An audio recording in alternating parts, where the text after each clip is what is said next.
हर के नाम बिना दुख पावै, भगत बिना सहसा नहीं चुकै, गुर भेद बतावै। मान मोह दोनों को पर हर, जो प्रभ के गुण गावै। कहो नानक एह बिद को प्रानी, जीवन मुक्त कहवै। जैसा सतगुर सुनीदा, तैसो ही मैं डीठै। विछड़िया मिले प्रभु हर दरगह का बसीठै। जैसा बारक भाए सुभाई, लख अपराध कमावै। कर उपदेश झिड़के बहु भांति, बहुड़ पिता गल लावै। पिछले औगण बख्श लए प्रभ, आगे मार्ग पावै। पिछले औगण बख्श लए प्रभ, आगे मार्ग पावै। सुख टल गुर सेवियै, अहनिस सहज सुभाए। दर्शन परसै गुरु कै, जन्म मरण दुख जाए। होवै सिफत खसम दी, नूर अरसो कुरसो झटियै। तुद डिठे सच्चे पातशाह, मल जन्म जन्म दी कटियै। सज्जन सच्चा पातशाह, सिर शाहद शाहो। जिस पास बैठिया सोहीऐ, सबना दा विसाहो। सज्जन सच्चा पातशाह, सिर शाहद शाहो। जिस पास बैठिया सोहीऐ, सबना दा विसाहो। सतनाम श्री वाहेगुरु साहिब जीओ। श्लोक महला पहला। पुरखां बिरखां तीरथां, तटां मेघां खेतां। दीपां लोआं मंडलां, खंडां वर पंडां। पुरखां बिरखां तीरथां, तटां मेघां खेतां। दीपां लोआं मंडलां, खंडां वर पंडां। अंडज जेरज उत्पुजां, खाणी सेत जाह। सो मित जाणै नानका, सरा मेरा जंता। नानक जंत उपाय कै, संभाले सबना। जिन करनै वाहिगुरु, जिन करतै करना किया, चिंता फिकरनी ताह। सो करता चिंता करे, जिन उपाया जग। तिस जो हरि स्वस्थ, तिस तिस दी बाण अभग। ਨਾਨਕ ਸੱਚੇ ਨਾਮ ਬਿਨ ਕਿਆ ਟਿਕਾ ਕਿਆ ਤਗ।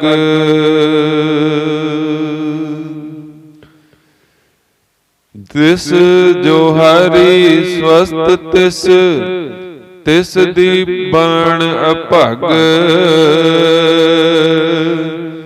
ਨਾਨਕ ਸੱਚੇ ਨਾਮ ਬਿਨ ਕਿਆ ਟਿਕਾ ਕਿਆ ਤਗ। ਵਾਹਿਗੁਰੂ ਜੀ ਕਾ ਖਾਲਸਾ ਵਾਹਿਗੁਰੂ ਜੀ ਕੀ ਫਤਿਹ। ਬੇਸੁਮਾਰ ਅਥਾਹ ਅਗਨਤ ਅਤੁੱਲੈ। ਜੋ ਬੁਲਾਵੋ ਤਿਉ ਨਾਨਕ ਦਾਸ ਬੁੱਲੈ। ਧੰਨ ਧੰਨ ਸਤਿਗੁਰੂ ਛੇਵੇਂ ਪਾਤਸ਼ਾਹ ਸਾਹਿਬ ਸ੍ਰੀ ਗੁਰੂ ਹਰਗੋਬਿੰਦ ਸਾਹਿਬ ਜੀ ਮਹਾਰਾਜ ਜੀਆਂ ਦੇ ਪਵਨ ਪਵਿੱਤਰ ਦਰਬਾਰ ਦੀਆਂ ਹਾਜ਼ਰੀਆਂ ਭਰ ਰਹੇ ਗੁਰੂ ਰੂਪ ਗੁਰੂ ਪਿਆਰੀ ਗੁਰੂ ਖਾਲਸਾ ਸਾਧ ਸੰਗਤ ਜੀ, ਵੱਡ ਭਾਗੇ ਹੋ ਜੋ ਨਿਤ ਦੀ ਮਰਿਆਦਾ ਮੁਤਾਬਕ ਹਾਜ਼ਰੀਆਂ ਭਰ ਕਰਕੇ ਆਪਣੇ ਜੀਵਨ ਨੂੰ ਸਫਲਾ ਸਕਾਰਥਾ ਬਣਾਉਣਾ ਕਰ ਰਹੇ। ਗੁਰੂ ਮਹਾਰਾਜ ਜੀਆਂ ਦੀ ਕਿਰਪਾ ਹੋਈ। ਇਲਾਹੀ ਬਾਣੀ ਦੇ ਕੀਰਤਨ ਆਪ ਸਮੂਹ ਸੰਗਤਾਂ ਨੇ ਗੁਰੂ ਮਹਾਰਾਜ ਜੀਆਂ ਦੀ ਕਿਰਪਾ ਸਦਕਾ ਸਰਵਣ ਕਰਨਾ ਕੀਤੇ ਹਨ। ਤਾਂ ਹੁਣ ਸਮਾਂ ਹੈ ਜੋ ਲੜੀਵਾਰ ਕਥਾ ਆਪ ਮਹਾਰਾਜ ਜੀਆਂ ਦੀ ਪਾਵਨ ਪਵਿੱਤਰ ਬਾਣੀ ਸ੍ਰੀ ਆਸਾ ਜੀ ਦੀ ਵਾਰ ਦੇ ਸਰਵਣ ਕਰਨਾ ਕਰ ਰਹੇ ਹੋ। ਤਿਨਾਂ ਦੀ ਵਿਚਾਰ ਦੇ ਨਾਲ ਜੁੜਨ ਦਾ ਸਮਾਂ ਹੈ। ਚੱਲਦੇ ਪ੍ਰਸੰਗਾਂ ਦੇ ਪਿਛਲੇ ਦੀਵਾਨਾਂ ਵਿੱਚ ਆਪ ਸਮੂਹ ਸੰਗਤਾਂ ਨੇ ਗੁਰੂ ਮਹਾਰਾਜ ਜੀਆਂ ਦੀ ਕਿਰਪਾ ਸਦਕਾ ਸਰਵਣ ਕਰਨਾ ਕੀਤਾ। ਮਹਾਰਾਜ ਦੱਸਣਾ ਕਰਦੇ ਨੇ ਜਿਹੜੇ ਇਹ ਜੀਵ ਇਸ ਸੰਸਾਰ ਦੇ ਵਿੱਚ ਆਣਾ ਕਰਦਾ ਹੈ, ਉਹ ਇਹ ਕਹਿੰਦਾ ਕਿ ਬਈ ਮੈਂ ਆਇਆ ਹਉਮੈ ਕਰਕੇ, ਬਈ ਮੈਂ ਆਇਆ ਇਹ ਨਹੀਂ ਜਾਣਦਾ ਬਈ ਇਸ ਸੰਸਾਰ ਦੇ ਉੱਤੇ ਭੇਜਣ ਵਾਲਾ ਇਹ ਜੀਵ ਨਹੀਂ, ਉਹ ਮਾਲਕ ਹੈ, ਉਹ ਪਰਮੇਸ਼ਰ ਜੀਵ ਨੂੰ ਭੇਜਦਾ ਹੈ। ਇਨਸਾਨ ਇਹ ਸਮਝਦਾ ਬਈ ਸਭ ਕੁਝ ਮੈਂ ਹੀ ਹਾਂ, ਸਭ ਕੁਝ ਮੈਂ ਹੀ ਹਾਂ, ਪਰ ਮਹਾਰਾਜ ਕਹਿੰਦੇ ਵੀ ਪਿਆਰਿਆ ਜਦੋਂ ਤੇਰੇ ਸਵਾਸ ਹੀ ਅਸੀਂ ਖਿੱਚ ਲਏ ਫਿਰ ਤੂੰ ਕਿੱਥੇ ਰਹਿ ਗਿਆ। ਫਿਰ ਤਾਂ ਉਹ ਪਰਮੇਸ਼ਰ, ਫਿਰ ਤਾਂ ਤੂੰ ਹੈ, ਭਾਵ ਉੱਥੇ ਮੈਂ ਨਹੀਂ ਹੁੰਦੀ। ਇਨਸਾਨ ਦੀ ਖੇਡ ਸਿਰਫ ਸਵਾਸਾਂ ਦੀ ਹੈ। ਗੁਰਸੰਗਤ ਜੀ ਜਦੋਂ ਸਵਾਸ ਖਿੱਚ ਲਿਆ ਤਾਂ ਫਿਰ ਕਿੱਥੇ ਇਨਸਾਨ, ਕਿੱਥੇ ਉਹਦੀ ਮੈਂ। ਤਾਂ ਉਸ ਮਾਲਕ ਨੂੰ ਯਾਦ ਰੱਖੀਏ, ਉਸ ਮਾਲਕ ਨੂੰ ਚੇਤੇ ਰੱਖੀਏ ਜਿਨੇ ਇਹ ਜਿੰਦ ਦਿੱਤੀ, ਸਵਾਸ ਦਿੱਤੇ ਨੇ। ਇਨਸਾਨ ਦਾ ਫਰਜ਼ ਬਣਦਾ ਹੈ ਉਸ ਮਾਲਕ ਨੂੰ ਯਾਦ ਕਰਨਾ, ਉਸ ਕਰਤੇ ਦਾ ਚਿੰਤਨ ਕਰਨਾ। ਤਾਂ ਆਪ ਜਦੋਂ ਮੈਂ ਛੱਡ ਕੇ ਕਰਤੇ ਨੂੰ ਯਾਦ ਕਰੇਗਾ ਤੇ ਉਸ ਕਰਤੇ ਦਾ ਹੀ ਰੂਪ ਹੋ ਜਾਵੇਗਾ। ਕਬੀਰ ਤੂੰ ਕਰਤਾ ਤੂੰ ਹੁਆ, ਮੁਝ ਮੈਂ ਰਹਾ ਨਾ ਹੂੰ। ਜਬ ਆਪਾ ਪਰਕਾ ਮਿਟ ਗਿਆ, ਜਤ ਦੇਖਾ ਤਤ ਤੂੰ। ਜਦੋਂ ਉਹਨੂੰ ਸਾਰਿਆਂ ਦੇ ਵਿੱਚ ਉਹ ਇੱਕ ਪਰਮੇਸ਼ਰ ਨਜ਼ਰ ਆਵੇਗਾ, ਫਿਰ ਉਹ ਕਿਸੇ ਨੂੰ ਦਾ ਹਿਰਦਾ ਨਹੀਂ ਦੁਖਾਵੇਗਾ, ਕਿਸੇ ਨੂੰ ਦੁਖੀ ਨਹੀਂ ਕਰਨਾ ਕਰੇਗਾ। ਤਾਂ ਮਹਾਰਾਜ ਕਹਿੰਦੇ ਜਦੋਂ ਇਨਸਾਨ ਕਿਸੇ ਦੂਸਰੇ ਨੂੰ ਦੁਖੀ ਨਹੀਂ ਕਰਦਾ ਨਾ, ਫਿਰ ਉਹ ਆਪ ਵੀ ਦੁਖੀ ਨਹੀਂ ਹੋਇਆ ਕਰਦਾ। ਨਾਨਕ ਕਹੈ ਸੁਣੋ ਜਨੋ, ਇਤ ਸੰਜਮ ਦੁਖ ਜਾਹੇ। ਇਸ ਢੰਗ ਦੇ ਨਾਲ ਜਦੋਂ ਗੁਰੂ ਦਾ ਸਿੱਖ ਗੁਰੂ ਦਾ ਸਿਮਰਨ ਕਰਦਾ ਹੈ, ਗੁਰੂ ਦਾ ਹੋ ਜਾਂਦਾ, ਫਿਰ ਉਹਦੇ ਅੰਦਰੋਂ ਵੀ ਦੁੱਖ ਚਲਿਆ ਜਾਇਆ ਕਰਦਾ, ਦੁੱਖ ਨਾਸ਼ ਹੋ ਜਾਂਦਾ। ਦੁੱਖ ਨਾਠੇ ਸੁਖ ਸਹਿਜ ਸਮਾਏ, ਅਨੰਦ ਅਨੰਦ ਗੁਣ ਗਾਇਆ। ਫਿਰ ਤਾਂ ਇਨਸਾਨ ਖੁਸ਼ ਹੋ ਕਰਕੇ ਉਸ ਅਕਾਲ ਪੁਰਖ ਵਾਹਿਗੁਰੂ ਜੀਆਂ ਦੇ ਗੁਣਾਂ ਨੂੰ ਗਾਉਂਦਾ ਹੈ, ਗਾਇਨ ਕਰਦਾ ਹੈ। ਮਹਾਰਾਜ ਕਹਿੰਦੇ ਨੇ ਐਸੀ ਇੱਕ ਸੇਵਾ ਵੀ ਹੈ, ਸਿਮਰਨ ਵੀ ਹੈ। ਸੇਵਾ ਸਿਮਰਨ ਕਰਦਿਆਂ ਗੁਰੂ ਦੀ ਬਖਸ਼ਿਸ਼ ਹੁੰਦੀ ਹੈ ਤੇ ਹਉਮੈ ਚਲੀ ਜਾਇਆ ਕਰਦੀ। ਔਰ ਐਸਾ ਜੀਵ ਆਪਣੇ ਜੀਵਨ ਦੇ ਵਿੱਚ ਕੋਈ ਮੰਦਾ ਕਰਮ ਕਰਦਾ ਨਹੀਂ, ਮੰਦਾ ਕਰਮ ਪੁੱਟਦਾ, ਮੰਦਾ ਕਦਮ ਨਹੀਂ ਪੁੱਟਦਾ, ਕਿਉਂਕਿ ਉਹਦੇ ਅੰਦਰ ਵਿਵੇਕ ਬੁੱਧੀ ਆਪ ਆ ਜਾਇਆ ਕਰਦੀ ਹੈ। ਦੋ ਪ੍ਰਕਾਰ ਦੇ ਨੇਤਰ ਹੁੰਦੇ ਨੇ। ਇੱਕ ਨੇਤਰ ਜਿਹਦੇ ਨਾਲ ਅਸੀਂ ਸੰਸਾਰ ਦੇ ਲੋਕਾਂ ਨੂੰ, ਸੰਸਾਰ ਨੂੰ ਦੇਖਣਾ ਕਰ ਰਹੇ ਹਾਂ। ਇੱਕ ਨੇਤਰ ਹੁੰਦਾ ਹੈ ਮਨ ਤੇ ਬੁੱਧ ਦਾ। ਇਹ ਗਿਆਨ ਦਾ ਜਿਹੜਾ ਨੇਤਰ ਹੈ, ਇਹ ਗੁਰੂ ਦੀ ਕਿਰਪਾ ਨਾਲ ਖੁੱਲਦਾ ਹੈ। ਜਦੋਂ ਗੁਰੂ ਦੀ ਕਿਰਪਾ ਨਾਲ ਐਸਾ ਮਨ ਬੁੱਧ ਰੂਪੀ, ਗਿਆਨ ਰੂਪੀ ਨੇਤਰ ਖੁੱਲਣਾ ਕਰੇ, ਤਾਂ ਫਿਰ ਇਨਸਾਨ ਹਰ ਕਰਮ ਕਰਨ ਤੋਂ ਪਹਿਲਾਂ ਵਿਚਾਰ ਕਰਦਾ ਹੈ।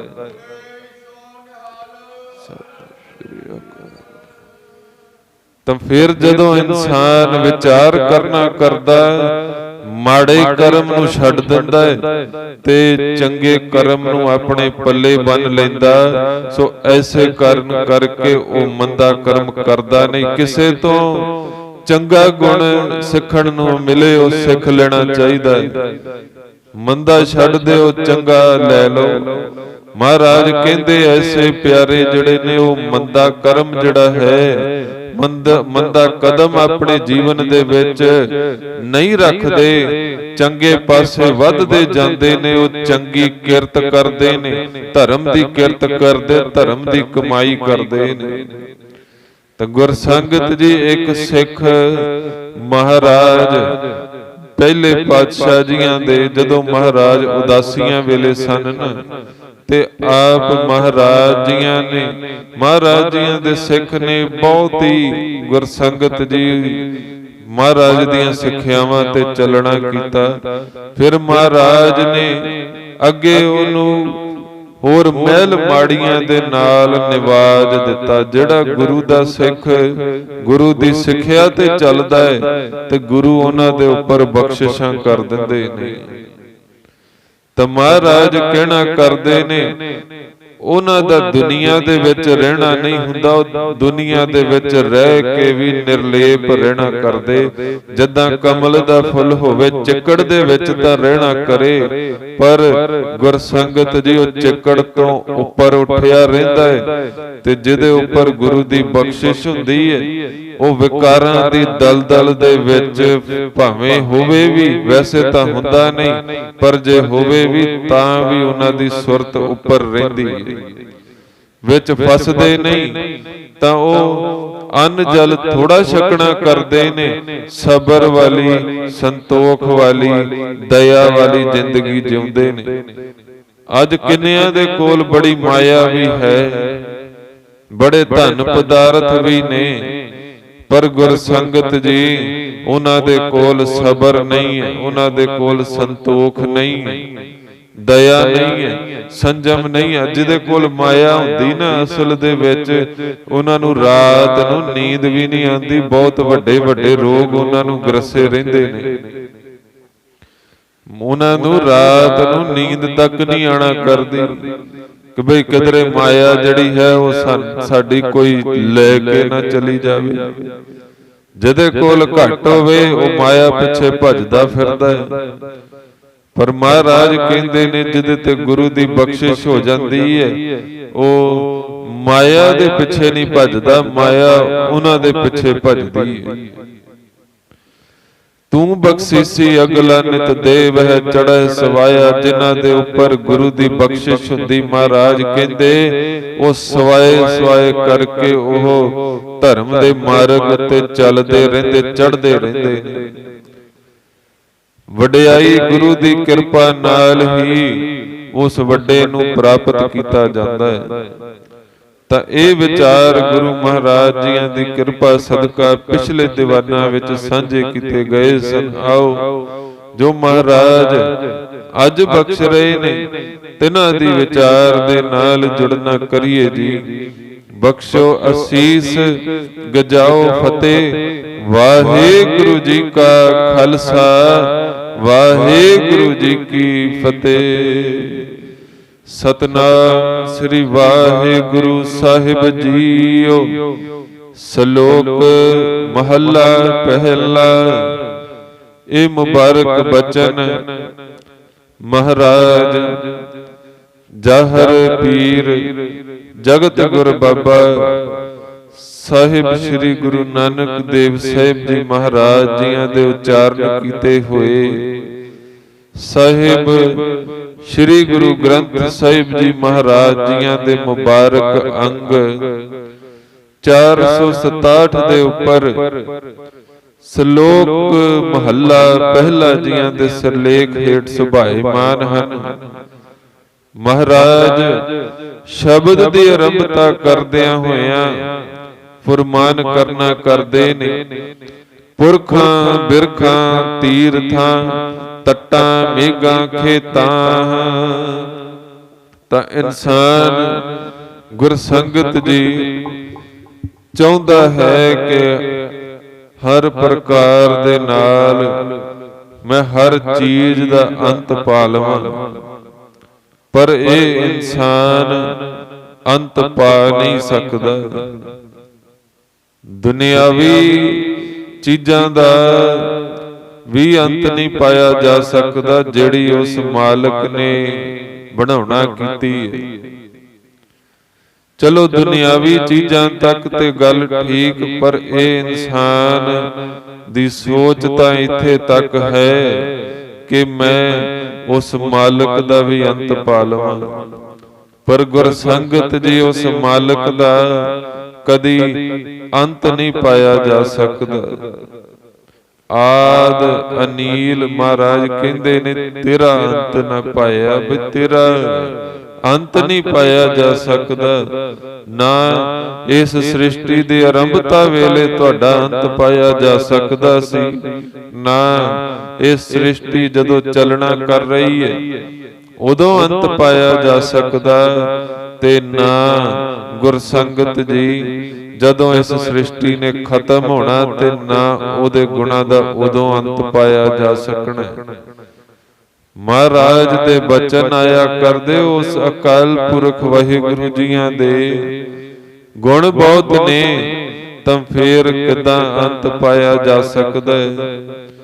ਬੇਅੰਤਾ ਬੇਅੰਤ ਗੁਣ ਤੇਰੇ ਕੇਤਕ ਗਾਵਾਂ ਰਾਮ।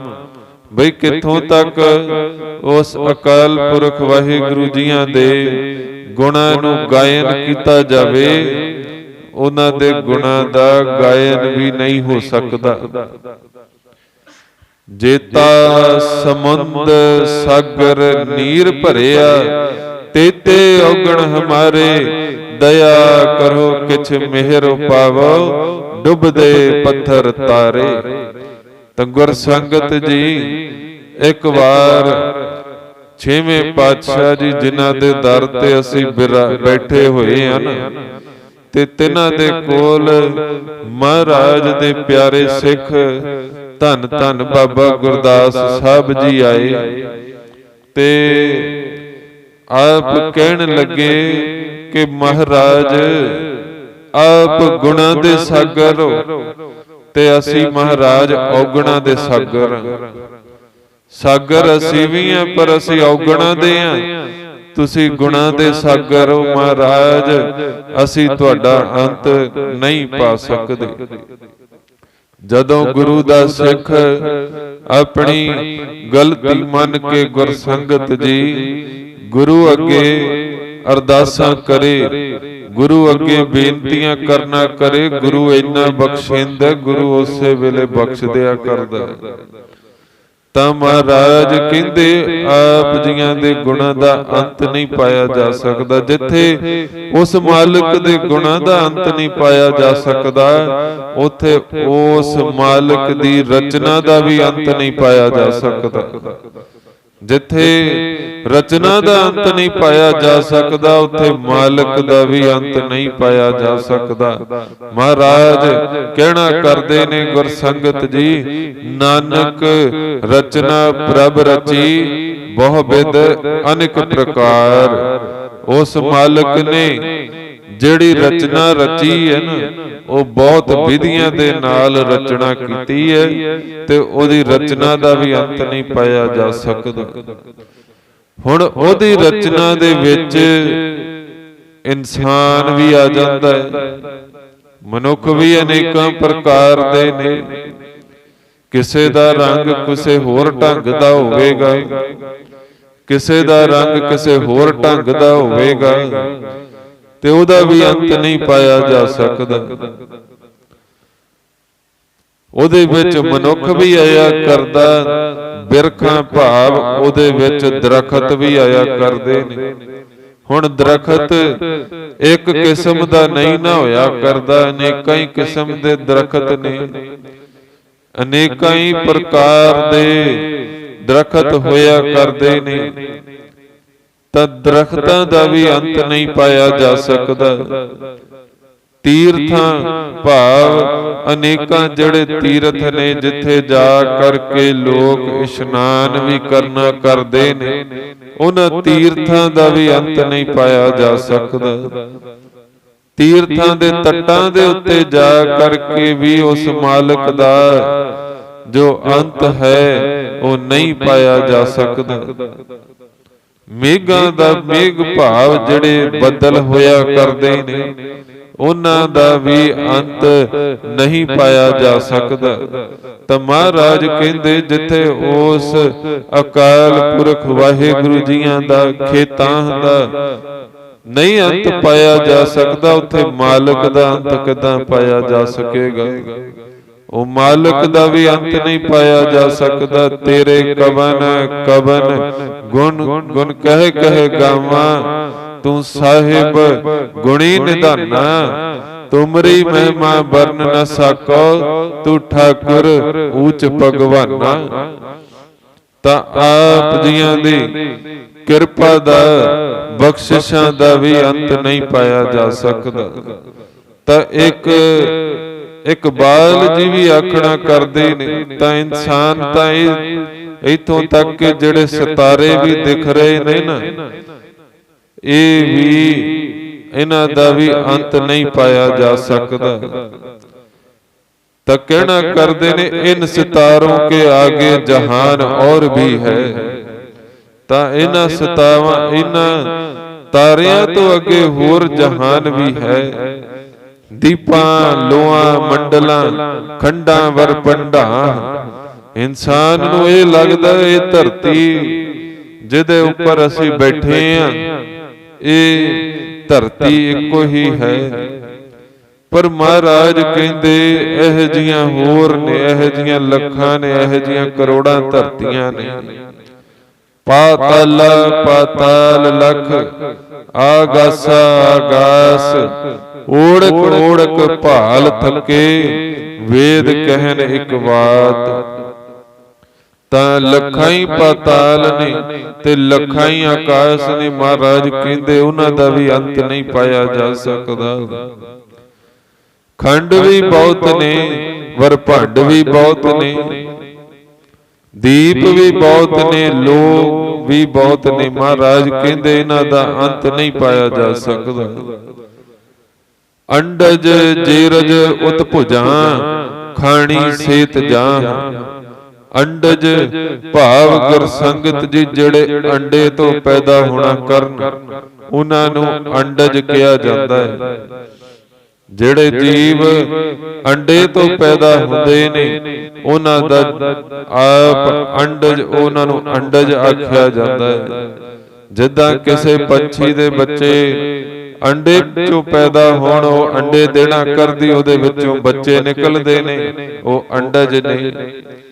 ਜੇਰਜ ਭਾਵ ਜਿਹੜੇ ਪੇਟ ਤੋਂ ਪੈਦਾ ਹੋਣਾ ਕਾਰਨ, ਢਿੱਡ ਤੋਂ ਪੈਦਾ ਹੋਣਾ ਕਾਰਨ, ਉਹਨੂੰ ਜੇਰਜ ਕਿਹਾ ਜਾਂਦਾ ਹੈ। ਜਿੱਦਾਂ ਮਨੁੱਖ ਢਿੱਡ ਦੇ ਵਿੱਚੋਂ ਹੀ ਪੈਦਾ ਹੋਣਾ ਕਰਦਾ ਹੈ ਤੇ ਉਹ ਜੇਰਜ ਵਿੱਚ, ਅਸੀਂ ਜੇਰਜ ਦੇ ਵਿੱਚ ਆ ਜਾਂਦੇ ਹਾਂ। ਉਤਪੁਜ ਭਾਵ ਜਿਹੜੇ ਗੁਰਸੰਗਤ ਜੀ ਧਰਤੀ ਦੇ ਉੱਤੇ ਪੈਦਾ ਹੁੰਦੇ ਨੇ, ਜਿਹਨੂੰ ਮਹਾਰਾਜ ਆਪ ਪੈਦਾ ਕਰਦੇ। ਕਿਦਾਂ? ਜਦੋਂ ਬੀਜ ਬੀਜਿਆ ਜਾਂਦਾ ਹੈ, ਬੀਜ ਕਰਕੇ ਫਿਰ ਉਹ ਜਦੋਂ ਬੂਟਾ ਧਰਤੀ ਦੇ ਉੱਤੇ ਉਗਦਾ ਤੇ ਉਹ ਉਤਪੁਜ ਹੋਇਆ ਕਰਦਾ ਹੈ। ਖਾਣੀ ਸੇਤ ਜਾਂ ਐਸੀਆਂ ਇਹ ਚਾਰ ਖਾਣੀਆਂ ਨੇ ਗੁਰਸੰਗਤ ਜੀ, ਚਾਰ ਖਾਣੀਆਂ ਹੋਇਆ ਕਰਦੀਆਂ ਨੇ ਤੇ ਚਾਰ ਬਾਣੀਆਂ ਵੀ ਨੇ। ਇੱਕ ਪਰਾ, ਪਸੰਤੀ, ਮਧਮਾ ਤੇ ਬੈਖਰੀ, ਇਹ ਚਾਰ ਬਾਣੀਆਂ ਨੇ। ਤੇ ਅੰਡਜ, ਜੇਰਜ, ਉਤਪੁਜ ਤੇ ਸੇਤਜ, ਇਹ ਚਾਰ ਖਾਣੀਆਂ ਹੋਇਆ ਕਰਦੀਆਂ ਨੇ। ਸੇਤਜ ਜਿਹੜੇ ਸਵੇਤ ਤੋਂ, ਪਸੀਨੇ ਤੋਂ ਜਿੱਦਾਂ ਪੈਦਾ ਹੋਣਾ ਕਰਨ, ਜਿਹੜੇ ਜੀਵ ਉਹਨਾਂ ਨੂੰ ਸੇਤਜ ਕਿਹਾ ਜਾਂਦਾ ਹੈ। ਸੋ ਮਿਤ ਜਾਣੈ ਨਾਨਕਾ ਸਰਾਂ ਮੇਰਾ ਜਨਤਾ। ਮਹਾਰਾਜ ਕਹਿੰਦੇ ਇਹਨਾਂ ਦੀ ਮਿਣਤੀ ਜਿਹੜੀ ਹੈ ਨਾ, ਉਹ ਪਰਮੇਸ਼ਰ ਹੀ ਜਾਣਦਾ ਹੈ। ਇਨਸਾਨ ਚਾਹੁੰਦਾ ਹੈ ਕਿ ਬਈ ਮੈਂ ਇਹਨਾਂ ਦਾ ਨਾਪ ਤੋਲ ਕਰ ਲਵਾਂ, ਇਹਨਾਂ ਦੀ ਮਿਣਤੀ ਕਰ ਲਵਾਂ, ਪਰ ਇਹਦੀ ਮਿਣਤੀ ਨਹੀਂ ਕੀਤੀ ਜਾ ਸਕਦੀ। ਗੁਰੂ ਮਹਾਰਾਜ ਜੀਆਂ ਦੇ ਕੀਤੀ ਦਾਤ ਦੀ ਗਿਣਤੀ ਮਿਣਤੀ ਨਹੀਂ ਹੋ ਸਕਦੀ, ਤੇ ਫੇਰ ਗੁਰਸੰਗਤ ਜੀ ਗੁਰੂ ਦੀ ਗਿਣਤੀ ਮਿਣਤੀ ਕਿੱਥੋਂ ਹੋ ਸਕੇਗੀ? ਨਹੀਂ ਹੋ ਸਕਦੀ। ਬੇਅੰਤ ਹੈ। ਮਹਾਰਾਜ ਕਹਿੰਦੇ ਪਿਆਰਿਆ ਤੂੰ ਵੀ ਉਸ ਬੇਅੰਤ ਦੇ ਨਾਲ ਜੁੜ ਜਾ ਤੇ ਤੂੰ ਵੀ ਉਸ ਬੇਅੰਤ ਦਾ ਹੀ ਰੂਪ ਹੋ ਜਾਵੇਂਗਾ। ਨਾਨਕ ਜੰਤ ਉਪਾਏ ਕੈ ਸੰਭਾਲੇ ਸਭ ਨਾਹ। ਮਹਾਰਾਜ ਆਖਣਾ ਕਰਦੇ ਨੇ ਜੀਵਾਂ ਨੂੰ ਉਹ ਪਰਮੇਸ਼ਰ ਪੈਦਾ ਕਰਕੇ ਸਾਰਿਆਂ ਨੂੰ ਸੰਭਾਲਦਾ ਵੀ ਹੈ, ਸਾਰਿਆਂ ਦੀ ਇੱਜ਼ਤ ਵੀ ਰੱਖਦਾ ਹੈ, ਪੱਤ ਵੀ ਰੱਖਦਾ ਹੈ, ਸਾਰਿਆਂ ਦੇ ਦੁੱਖ ਵੀ, ਸਾਰਿਆਂ ਦੇ ਕਲੇਸ਼ ਵੀ ਦੂਰ ਕਰਦਾ ਹੈ। ਪਰ ਇਹ ਜੀਵ ਦਾਤ ਦੇ ਵਿੱਚ ਖਚਤ ਹੋ ਕਰਕੇ ਦਾਤ ਪਿਆਰੀ ਵਿਸਰਿਆ ਦਾ ਤਾਰਾ ਕਰ ਦਿੰਦਾ ਹੈ। ਉਹ ਮਾਲਕ ਨੂੰ ਭੁੱਲ ਜਾਂਦਾ ਹੈ ਤੇ ਦਾਤ ਦੇ ਨਾਲ ਜੁੜ ਜਾਇਆ ਕਰਦਾ। ਦਾਤ ਦੇ ਨਾਲ ਜੁੜੀਏ, ਦਾਤ ਨੂੰ ਵੀ ਪਿਆਰੀ ਕਰੀਏ ਤੇ ਨਾਲ ਦਾਤੇ ਨੂੰ ਵੀ ਪਿਆਰਾ ਕਰਨਾ ਕਰੀਏ, ਦਾਤੇ ਨਾਲ ਵੀ ਪਿਆਰ ਨਿਭਾਈਏ। ਤਾਂ ਮਹਾਰਾਜ ਕਹਿਣਾ ਕਰਦੇ ਨੇ ਕਿ ਉਹ ਪਰਮੇਸ਼ਰ ਜੰਤ ਜੀਵਾਂ ਨੂੰ ਪੈਦਾ ਤੇ ਕਰਦੇ ਨੇ, ਨਾਲ ਉਹਨਾਂ ਨੂੰ ਸੰਭਾਲਦੇ ਵੀ ਨੇ। ਪਹਿਲੋਂ ਦੇਤਾ ਰਿਜ਼ਕ ਸੰਭਾਹਾ, ਪਿੱਛੋਂ ਦੇਤਾ ਜੰਤ ਉਪਾਹਾ। ਪਹਿਲਾਂ ਰਿਜ਼ਕ ਰੱਖਦਾ ਉਹ ਮਾਲਕ ਜੀਵ ਦਾ, ਫਿਰ ਜੀਵ ਦਾ ਗੁਰਸੰਗਤ ਜੀ ਜਨਮ ਹੋਇਆ ਕਰਦਾ। ਪਹਿਲਾਂ ਉਹ ਮਾਤਾ ਦੇ ਗਰਭ ਦੇ ਵਿੱਚ ਰਿਜ਼ਕ ਭੇਜ ਦਿੰਦਾ ਹੈ, ਫਿਰ ਬਾਅਦ ਵਿੱਚ ਜੀਵ ਮਾਤਾ ਦੇ ਗਰਭ ਵਿੱਚ ਜਾਣਾ ਕਰਦਾ ਹੈ। ਦੇਖੋ ਜਦੋਂ ਜੀਵ ਮਾਤਾ ਦੇ ਗਰਭ ਦੇ ਵਿੱਚ ਹੋਣਾ ਕਰੇ ਨਾ, ਤੇ ਉਹਦੇ ਅੰਦਰ ਤਾਂ ਦੰਦ ਵੀ ਨਹੀਂ ਹੁੰਦੇ, ਫਿਰ ਮਹਾਰਾਜ ਉਹਦੇ ਵਾਸਤੇ ਮਾਤਾ ਦੇ ਗਰਭ ਵਿੱਚ ਦੁੱਧ ਪਹੁੰਚਾ ਦਿਆ ਕਰਦਾ ਹੈ। ਤਾਂ ਐਸਾ ਉਹ ਪਰਮੇਸ਼ਰ ਹੈ। ਇਸ ਪ੍ਰਕਾਰ ਦੇ ਨਾਲ ਉਹ ਪਰਮੇਸ਼ਰ ਜੀਵ ਦੀ ਮਾਤਾ ਦੇ ਗਰਭ ਦੇ ਵਿੱਚ ਰੱਖਿਆ ਕਰਨਾ ਕਰਦਾ ਹੈ। ਇੱਕ ਸਰਪ ਵੀ ਹੈ ਗੁਰਸੰਗਤ ਜੀ, ਜਿਹੜਾ ਹੁੰਦਾ ਅੰਦਰੋਂ ਗਰਮ ਹੈ, ਪਰ ਜਦੋਂ ਗਰਮ ਹੁੰਦਾ ਨਾ ਉਹਨੂੰ ਪਿਆਸ ਲੱਗਦੀ ਹੈ। ਪਰਮੇਸ਼ਰ ਨੇ ਉਹਦੇ ਅੰਦਰ ਇੱਕ ਪਦਾਰਥ ਬਣਾਇਆ ਹੁੰਦਾ ਝਿੱਲੀ ਵਰਗਾ, ਜਿਹੜਾ ਲਟਕਦਾ ਹੈ ਨਾ, ਤੇ ਜਦੋਂ ਮੂੰਹ ਖੋਲਦਾ, ਮੂੰਹ ਖੋਲ ਕਰਕੇ ਆਪ ਗੁਰਸੰਗਤ ਜੀ ਜਦੋਂ ਮੂੰਹ ਖੋਲਦਾ ਤੇ ਹਵਾ ਉਹਦੇ ਅੰਦਰ ਟਕਰਾਉਂਦੀ। ਜਦੋਂ ਹਵਾ ਟਕਰਾਉਂਦੀ ਤੇ ਉਹਦਾ ਜਿਹੜਾ ਉਹ ਝਿੱਲੀ ਵਾਲਾ ਪਦਾਰਥ ਹੁੰਦਾ ਫਟ ਜਾਂਦਾ ਹੈ, ਤੇ ਪਰਮੇਸ਼ਰ ਦੀ ਕਿਰਪਾ ਨਾਲ ਸਰਪ ਨੂੰ ਉਦੋਂ ਜਲ ਮਿਲਦਾ ਹੈ, ਤੇ ਉਹ ਉਹਨਾਂ ਜੀਵਾਂ ਨੂੰ ਵੀ ਉਹਨਾਂ ਜੀਵਾਂ ਦੀ ਵੀ ਰੱਖਿਆ ਕਰਦਾ ਹੈ। ਮਾਤ ਗਰਭ ਮਹਿ ਆਪਨ ਸਿਮਰਨ ਦੇ, ਤਹ ਤੁਮ ਰਾਖਨ ਹਾਰੇ, ਪਾਵਕ ਸਾਗਰ ਅਥਾਹ ਲਹਿਰ ਮਹਿ, ਤਾਰਹੁ ਤਾਰਨ ਹਾਰੇ। ਜਿੱਥੇ ਮਾਤਾ ਦੇ ਗਰਭ ਦੇ ਵਿੱਚ ਰੱਖਣਾ ਕਰਦਾ ਹੈ, ਸੰਭਾਲਣਾ ਕਰਦਾ ਹੈ, ਉੱਥੇ ਗੁਰਸੰਗਤ ਜੀ ਜਦੋਂ ਜੀਵ ਇਸ ਧਰਤੀ ਦੇ ਉੱਤੇ ਆਉਂਦਾ ਤੇ ਪਰਮੇਸ਼ਰ ਆਪਣਾ ਨਾਮ ਦੇ ਕਰਕੇ ਆਪਣੇ ਜੀਵਾਂ ਨੂੰ ਸੰਭਾਲਦਾ ਹੈ, ਯਾਦ ਕਰਨਾ ਕਰਦਾ ਹੈ, ਰੱਖਣਾ ਕਰਦਾ ਹੈ। ਤਾਂ ਇੱਕ ਵਾਰ ਮਹਾਰਾਜ ਦੂਜੇ ਪਾਤਸ਼ਾਹ ਸਾਹਿਬ ਸ੍ਰੀ ਗੁਰੂ ਅੰਗਦ ਦੇਵ ਸਾਹਿਬ ਜੀ ਮਹਾਰਾਜ ਜੀਆਂ ਦੇ ਕੋਲ ਇੱਕ ਸਿੱਖ ਗੁਰਸੰਗਤ ਜੀ ਖਿਚੜੀ ਬਣਾਉਣ ਦੀਆਂ ਸੇਵਾਵਾਂ ਕਰਦੇ ਨੇ। ਆਪ ਅੱਗ ਬਾਲਣਾ ਕਰਦੇ ਤੇ ਨਾਲ ਖਿਚੜੀ ਤਿਆਰ ਕਰਕੇ ਮਹਾਰਾਜ ਜੀਆਂ ਨੂੰ ਛਕਾਉਣਾ ਕਰਦੇ ਨੇ।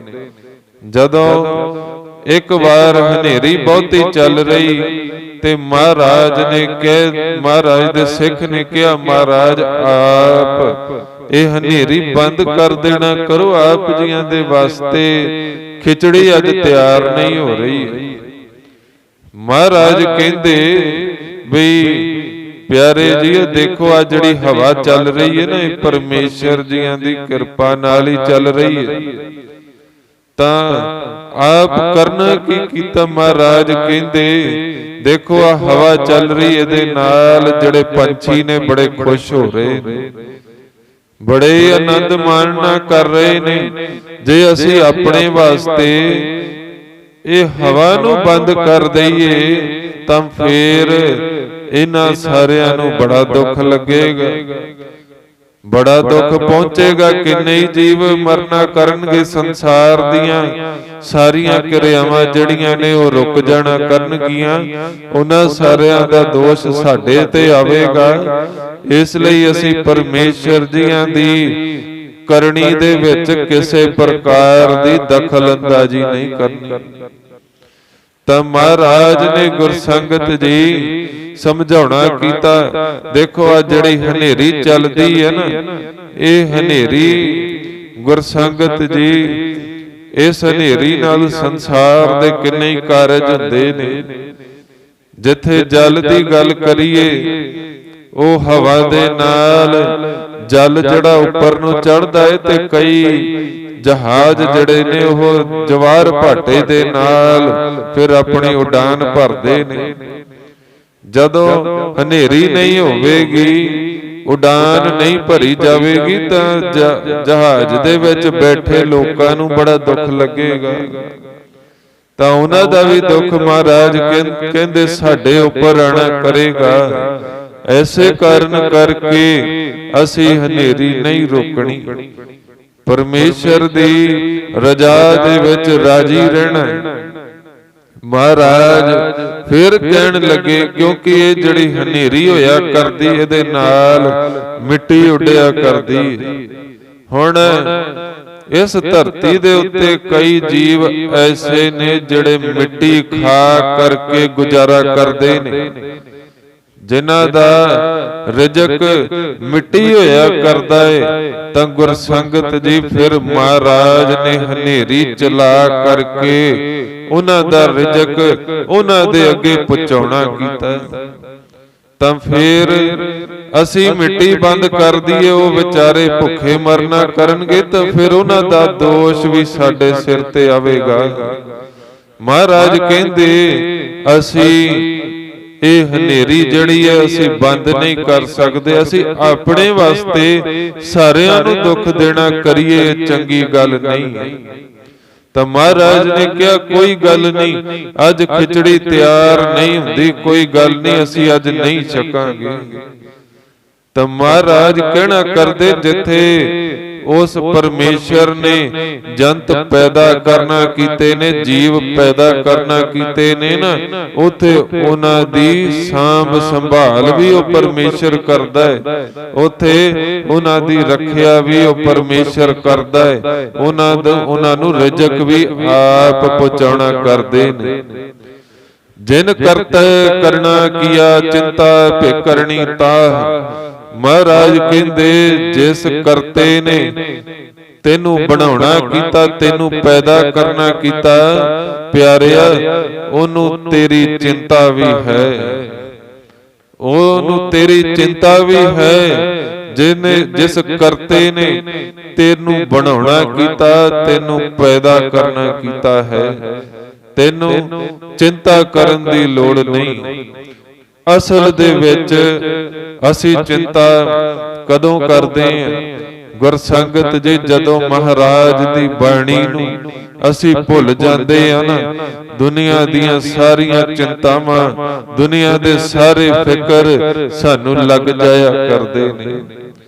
ਜਿਨ੍ਹਾਂ ਮਹਾਰਾਜ ਜੀਆਂ ਦੀ ਬਾਣੀ ਦਾ ਅਭਿਆਸ ਹੋਵੇਗਾ, ਜਿਨੀ ਮਹਾਰਾਜ ਜੀਆਂ ਦੀ ਬਾਣੀ ਦੀ ਆਪ ਅਭਿਆਸ ਹੋਵੇਗਾ ਸਾਡਾ, ਉਨੀ ਚਿੰਤਾ ਖਤਮ ਹੋ ਜਾਵੇਗੀ। ਪੁਰਾਤਨ ਗੁਰੂ ਮਹਾਰਾਜ ਜੀਆਂ ਦੇ ਸਿੱਖਾਂ ਵਿੱਚ ਚਿੰਤਾ ਕਿਉਂ ਨਹੀਂ ਸੀ? ਕਿਉਂਕਿ ਗੁਰਸੰਗਤ ਜੀ ਇੱਕ ਵਿਸ਼ਵਾਸ ਸੀ, ਇੱਕ ਭਰੋਸਾ ਸੀ, ਇੱਕ ਅੰਮ੍ਰਿਤ ਵੇਲਾ ਸੀ, ਇੱਕ ਨਿਤਨੇਮ ਸੀ। ਨਾ ਹੁਣ ਵਿਸ਼ਵਾਸ ਹੈ, ਨਾ ਭਰੋਸਾ ਹੈ, ਨਾ ਨਿਤਨੇਮ, ਨਾ ਬਾਣੀ, ਨਾ ਮਹਾਰਾਜ ਜੀਆਂ ਦੀ ਗੁਰੂ ਘਰ ਗੁਰੂ ਕੇ ਸਿੱਖਾਂ ਦੀ ਸੇਵਾ ਹੈ, ਤੇ ਨਾ ਕੁਝ ਸਿਮਰਨ ਹੈ, ਤਾਂ ਫਿਰ ਚਿੰਤਾ ਨਹੀਂ, ਤਾਂ ਫਿਰ ਲੱਗਣਾ ਕੀ ਹੈ ਹੋਰ। ਪੁਰਾਤਨ ਸਮੇਂ ਇੰਨੀਆਂ ਬਿਮਾਰੀਆਂ ਵੀ ਨਹੀਂ ਸੀ, ਅੱਜ ਬਿਮਾਰੀਆਂ ਵੀ ਬੜੀਆਂ ਜ਼ਿਆਦਾ ਨੇ। ਕਾਰਨ ਕੀ ਹੈ? ਚਿੰਤਾ ਸਾਡੇ ਅੰਦਰ। ਜਾ ਕੋ ਚਿੰਤਾ ਬਹੁਤ ਬਹੁਤ ਦੇਹੀ ਵਿਆਪੈ ਰੋਗ, ਗ੍ਰਸਤ ਕੁਟੰਬ ਪਲੇਟਿਆ, ਕਦੇ ਹਰਖ ਕਦੇ ਸੋਗ।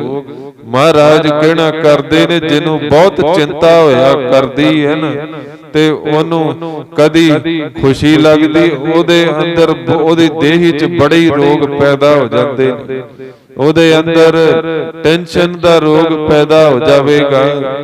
ਮਹਾਰਾਜ ਕਹਿੰਦੇ ਨੇ, ਸੋਚਣ ਦੇ ਨਾਲ, ਟੈਨਸ਼ਨ ਲੈਣ ਦੇ ਨਾਲ ਗੁਰਸੰਗਤ ਜੀ ਕੋਈ ਗੱਲ ਨਹੀਂ ਬਣਿਆ ਕਰਦੀ। ਸੋਚੈ ਸੋਚ ਨਾ ਹੋਵਈ, ਜੇ ਸੋਚੀ ਲੱਖ ਵਾਰ। ਜੇ ਲੱਖ ਵਾਰੀ ਵੀ ਸੋਚ ਲਵੇ ਤਾਂ ਵੀ ਕੁਝ ਹੋਇਆ ਨਹੀਂ ਕਰਦਾ। ਹਾਂ, ਜੇ ਕਰਨਾ ਕਰਕੇ ਹੀ ਆਪ ਹਰ ਚਿੰਤਾ ਦਾ ਨਿਵਾਰਣ ਹੋਇਆ ਕਰਦਾ ਹੈ। ਅੱਜ ਹਰ ਪ੍ਰਕਾਰ ਦੇ ਰੋਗਾਂ ਦਾ ਕਾਰਨ ਹੀ ਸਾਡਾ ਇਹ ਹੈ। ਕਿਸੇ ਦਾ ਸਰੀਰ ਦੁਖਦਾ, ਕਿਸੇ ਦਾ ਕੁਝ ਦੁਖਦਾ ਹੈ, ਕਾਰਨ ਕੀ ਹੈ? ਚਿੰਤਾ ਹੈ। ਪਰ ਜਦੋਂ ਮਹਾਰਾਜ ਦੀ ਬਾਣੀ ਨੂੰ ਪੜਾਂਗੇ, ਮਹਾਰਾਜ ਜੀਆਂ ਦੀ ਬਚਨਾਂ ਨੂੰ ਪੜਾਂਗੇ, ਬਚਨਾਂ ਤੇ ਚੱਲਾਂਗੇ, ਤਾਂ ਗੁਰਸੰਗਤ ਜੀ ਚਿੰਤਾਵਾਂ ਦੂਰ ਹੋ ਜਾਣਾ ਕਰਨਗੀਆਂ।